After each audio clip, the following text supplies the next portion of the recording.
everyone, and welcome back to another lesson here at English Pod. My name is Marco. And my name is Catherine. And today, Marco, you and I are talking about movies, right? We're talking a little bit about movies, but mostly we're having a big argument. Okay, I kind of like arguments. Lots of great words and phrases for you to learn here in English. But we've got an upper intermediate level lesson with some people who are not getting along very well. So it's a couple, a guy and a girl, and they're having a fight, as couples do. So we're going to be learning a lot of the different language that they are using in this very heated debate. So let's listen to this dialogue for the first time, and then we'll be right back.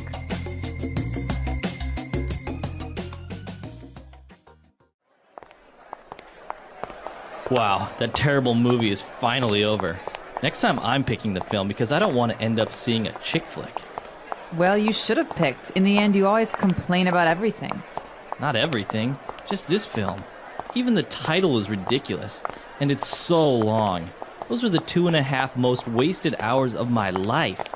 So much so that I'm thinking about asking them to give me my money back. I'm thinking of taking you back home. I thought we could have a nice evening, but you're always so negative. I'm only complaining about a movie that I could have rented or bought and then thrown in the garbage. You see? That's what I'm talking about. I can't stand your sarcastic jokes anymore. Next time, go with your gay friend who's more in touch with his feelings. Well, he's more of a man than you are. At least he appreciates love stories. Love stories? More like one-night stands. Don't criticize Mario, or else I'll start on those fat drunk friends of yours. They're no saints. My friends? Fat? What about those whales you call friends? You're unbearable. You can walk home. I'm leaving. Fine.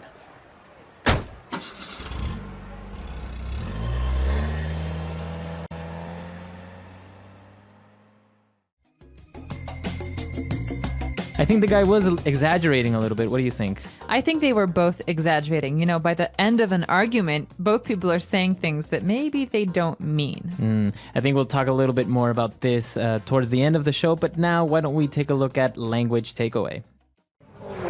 Language takeaway. All right, on language takeaway today we have 4 words, and the first one that you probably saw in the very first sentence is chick flick.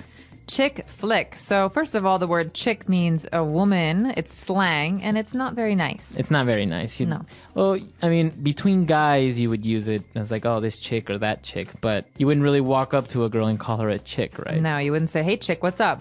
That's not something you want to say. So chick is a slang word for a girl or a woman, and a chick flick is a girl's movie. So a flick is a movie, Yeah. another slang word. Exactly. So this is the slang phrase for flick. So, hey, Marco, what flicks are showing at the movie theater? All right. Yeah. So movies. So, and a chick flick is usually a romantic movie, a drama, something that's very... Like Beaches. Beaches is a chick flick. I don't know if you've ever seen that. I've never seen it. Also, He's Just Not That Into You is one of those new chick flicks. Or like How to Lose a Guy in 10 Days. How to Lose a Guy in 10 Days. Or The Devil Wears Prada. Bride Wars. Bride Wars. Wow, lots of chick I've flicks. actually never seen any one of these except How to Lose a Guy in 10 Days. I've actually only seen that one. All right, so chick flick is a girl's or women's movie. And next up we have a word, sarcastic. We're talking about sarcastic jokes. So sarcastic jokes or somebody being sarcastic. God, Marco, you're always so sarcastic. So what would sarcasm sound like? Yeah, he's really funny. All right, so it's not really what you're saying, it's kind of how you're saying it. Right, so it's kind of like by saying, he's really funny. You're saying, yeah, he's a funny guy. But if I say, ugh, he's really funny, I'm saying, he's not funny, he's being mean, or Yeah, he's a jerk. He's a jerk. Sarcasm is kind of one of those things that it's a little bit difficult to learn how to do or to actually get it right, especially in English, right? Yeah, Marco, great explanation. Exactly, that's the way it goes. Oh, yeah, you're so funny. So, Wow. you're amazing. You should go to, you went to sarcasm school. So my You parents can be like to really say. mean, Catherine. Sorry, just kidding. All right, so apart from being sarcastic, you can criticize someone. Like you're ever critical. All right. Sorry, I'll Wow. stop. You're All right. really into character right now. All right, so critical. To criticize someone is to complain about them or to say that the things that they do are not very good. So you can criticize a person or a movie. Yeah, so this movie wasn't very good. It wasn't funny. The actors were bad. It was really long. These are criticisms. Criticisms. All right. Well, and then moving on, the girl was finally tired of the guy and his complaints, and she said he's unbearable.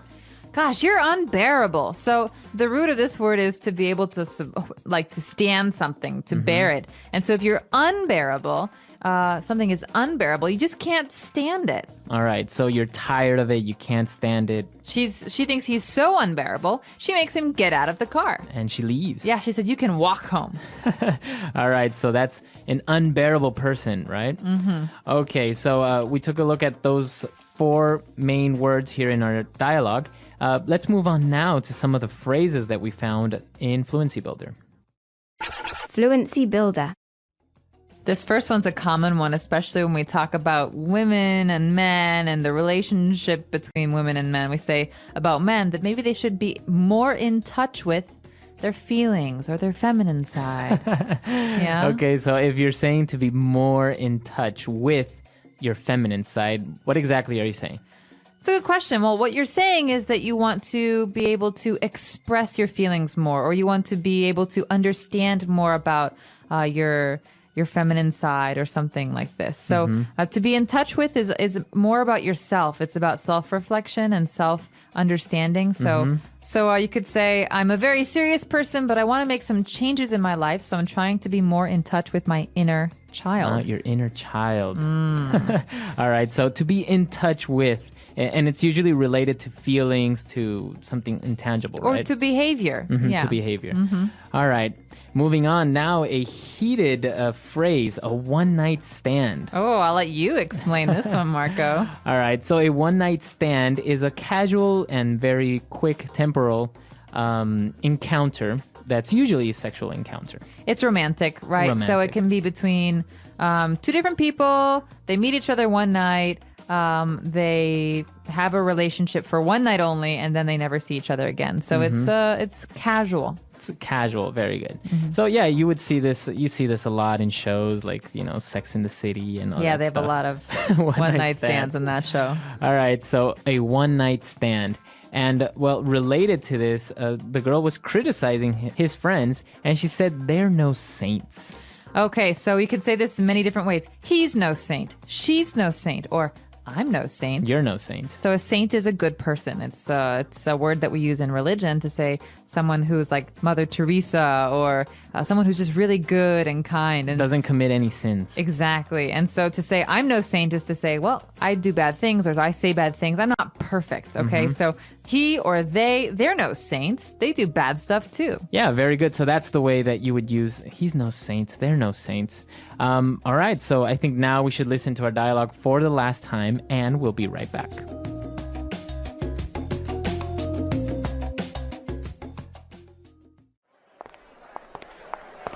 Wow, that terrible movie is finally over. Next time I'm picking the film because I don't want to end up seeing a chick flick. Well, you should have picked. In the end, you always complain about everything.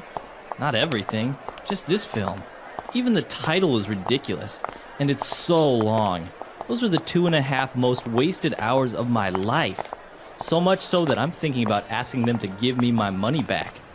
I'm thinking of taking you back home. I thought we could have a nice evening, but you're always so negative. I'm only complaining about a movie that I could have rented or bought and then thrown in the garbage. You see? That's what I'm talking about. I can't stand your sarcastic jokes anymore. Next time, go with your gay friend who's more in touch with his feelings. Well, he's more of a man than you are. At least he appreciates love stories. Love stories? More like one-night stands. Don't criticize Mario, or else I'll start on those fat drunk friends of yours. They're no saints. My friends? Fat? What about those whales you call friends?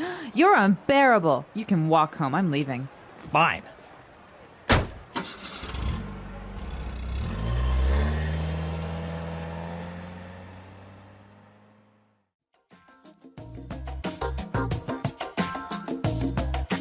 All right, so Catherine, is this an argument that you would say is typical among couples?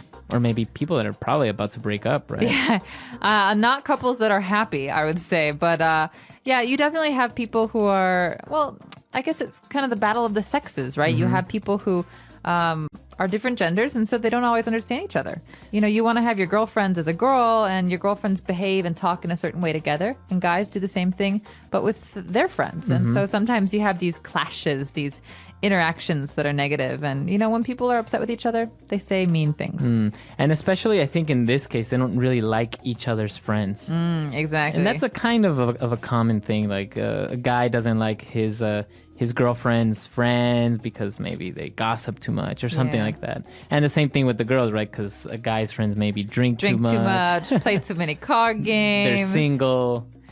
So I think a lot of times these problems also have to do with the fact that, like, when a girl is with her girlfriends, she maybe acts differently, or when a guy's with his guy friends, and so that's weird sometimes for the relationship because you see your partner acting differently with other people. Right. So. Do you like your boyfriend or girlfriend's friends? Do you get in fights about this kind of stuff? Or you know what? The in-laws. Ooh, that's a whole nother situation. That's a whole other situation. Absolutely. All right, so we want to hear from you, and also if you have any questions or comments, suggestions, come to englishpod.com and you can leave it on our lessons page, or you can email us at englishpod@praxislanguage.com. We hope to see you on the website in the near future. Please get in touch with us. That's all for today. So bye-bye. Bye.